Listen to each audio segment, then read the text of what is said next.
our next guest. He is going to join us. And hopefully the sound holds up here. There we are. We got you, my man. How are you? Good. How are you guys? Pretty good, actually. And I am going to bring my co-host, Mr. DJ Danny D, back into the mix here. And we will do this one on the phone. It is going to be a better connection for everybody all around. But so I'm going to let you do your own introduction, my friend. Jump in there and introduce yourself to me and Dan's audience. We've got an audience in the United Kingdom listening. We've got an audience at WBOB in Rhode Island listening. Tell us a little bit about yourself. All right, this is Paul Wandtke from Dead Original. Yes. We're a new rock band. Not really new, but we're releasing our first album in February of next year. Yeah. So Dead Original. What is a Dead Original? Where did you come up with this idea for this whole thing? I was just joking around saying, there's too many bands with the name Dead in it. Why don't we be Dead Original? And it just kind of stuck. but we're adding we've contributing to the problem of too many bands with the word and name Dead in it. So there we go. That's awesome. We have got a rock NuGrunge Dead Original with us today. They join us live here in a broadcast. And you guys basically are bringing the essence of Chicago rock and melding it with post-NuGrunge sounds. Dead Original, of course, released their first album called Dead Original, obviously, in January, via INgrooves. They've been releasing singles and videos from the album as it goes. So why should people go pick up your stuff and listen to what you guys are doing? Because it's a little different from most of today's rock. A lot of today's rock is overly produced, in my opinion. If you listen to like Sirius, Octane, all that, nothing against metal or anything, but it's just so many samples on the drums and stuff like that. Like, we're using old school influences, and the reason why we say grunge is because it's raw emotion that we're trying to put on our music, and it's just really straight to the point. There's no layered stuff like you would hear with modern day stuff. Nowadays there's a lot of extra stuff in the studio that they put in. No, actually, these bands will go play live with backing tracks. We don't do that. We're just, what you hear is just the instruments, and that's it. So far people are really digging it. The people that have been checking us out, people have been buying albums. You get one now from our website, deadoriginal.com. And yeah, man, we're really excited about this project. We're already working on album 2, even though we're just releasing album 1 for the first time in February of next year. But there's just been delays, dude. We just got off the road with Candlebox, and we had a lot of shows. Everyone's in the same boat. Whether or not you're in a band, right? Everything has been halted. So I was just going to come on to that actually and ask you if you'd had any sort of tours cancelled, maybe rescheduled for next year, or you got any tours planning with the release of the albums and the tracks? Well, no, not now, because everything's been just pushed just off. It's like, it sucks. So what we want to do is we just want to release the album just so whoever discovers us, they can have something, and then we'll work on album 2. Hopefully by album 2, their touring season will be back. Have you got onto the old sort of live streaming hype?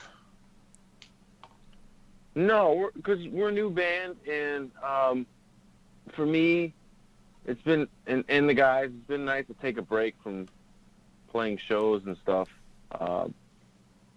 I've been enjoying the downtime, right now.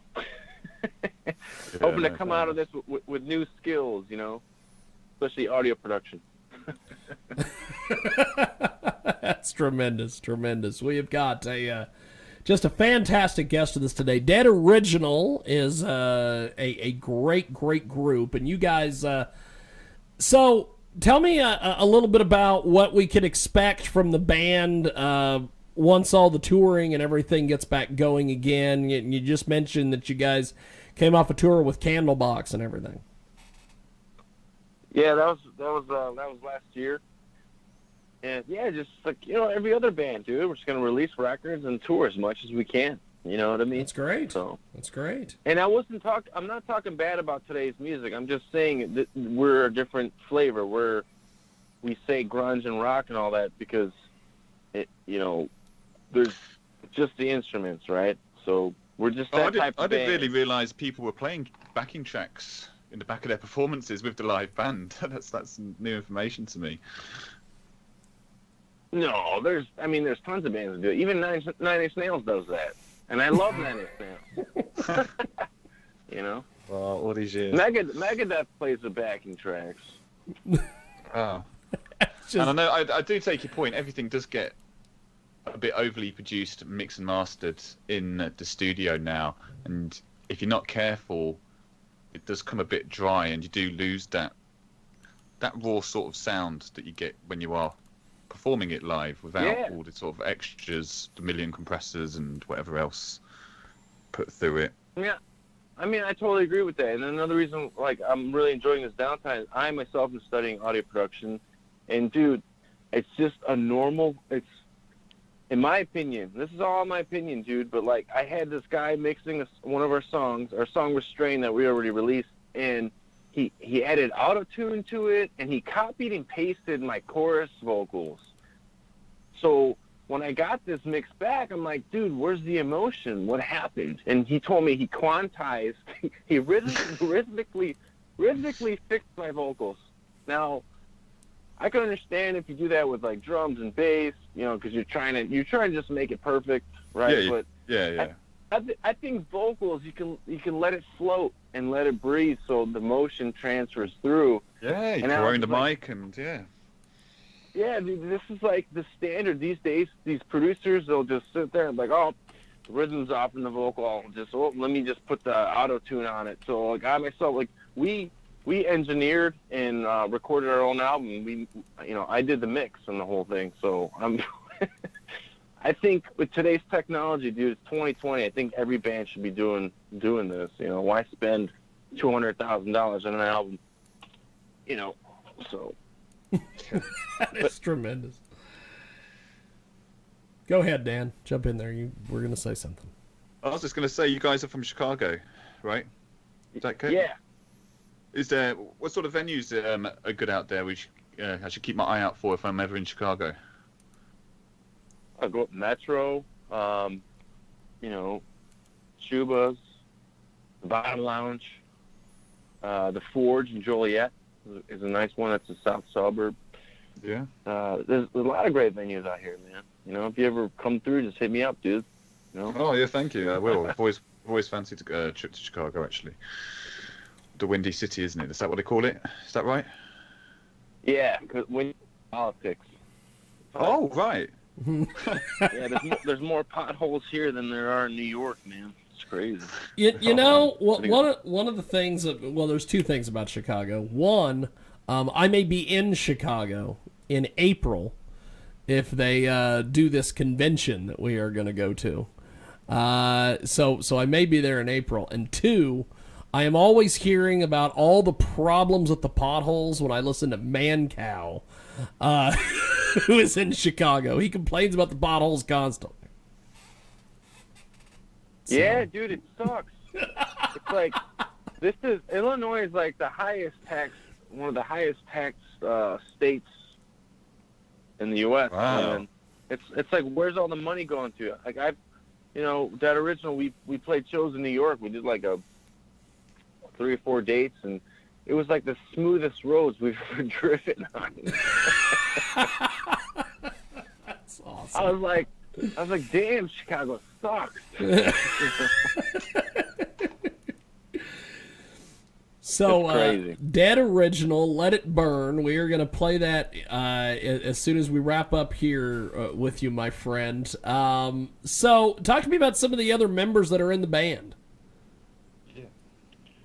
Well, we got Mike Petrosic on bass. He's also a singer in another band that we have called Bedlam, which is, we do metal together. And it's just a passion project. We released an album last year. And then we got on drums, Sean McCole. He's a new aspiring singer-songwriter for his own solo pop music. It's really cool. Great musician, man. Just really cool kid, and we're just having a blast doing this. So I'm Paul, as you know. I play drums for the famous metal band Trivium. Yep. And the musical Rock of Ages, and I've been a drummer my whole life, so doing the frontman thing's really fun. I would say ignorance is bliss, because it's with drums, I went to school for it and I studied it, and with this, I feel like I'm just breathing on stage, because it's just fun. I think when you know less, you have more fun. That is awesome. That is awesome.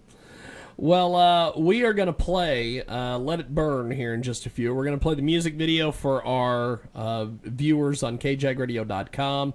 Our radio listeners will hear it on KJAG and also 990 WBOB over there in Rhode Island. And Dan, where and when can we listen to the United Kingdom version of International Live? The United Kingdom version will get replayed this Friday on our drive time show between 5 and 6 p.m. on Leicester 107.5 FM. Fantastic. Well, it's been an honor and a privilege. Thank you, Paul. Hey, thank you guys for having me on, and please tag us on socials when you share. We'll reshare and all that. It's just at @deadoriginal_ minus Facebook. It's just it's just /deadoriginal. So fantastic. Yeah. When we get all this going, and Danny will send out the link to the United Kingdom version as well and everything, and we will make sure you have that. Thank you, my friend. Thank you, guys. Happy Definitely. holidays, man.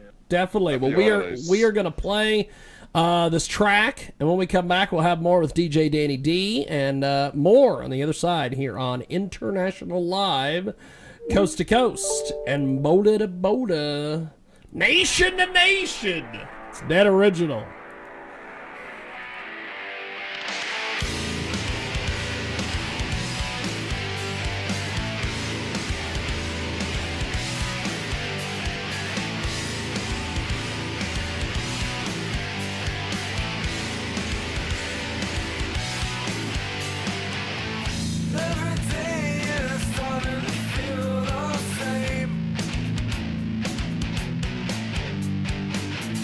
Taking pills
That is Dead Original, and it is International Live.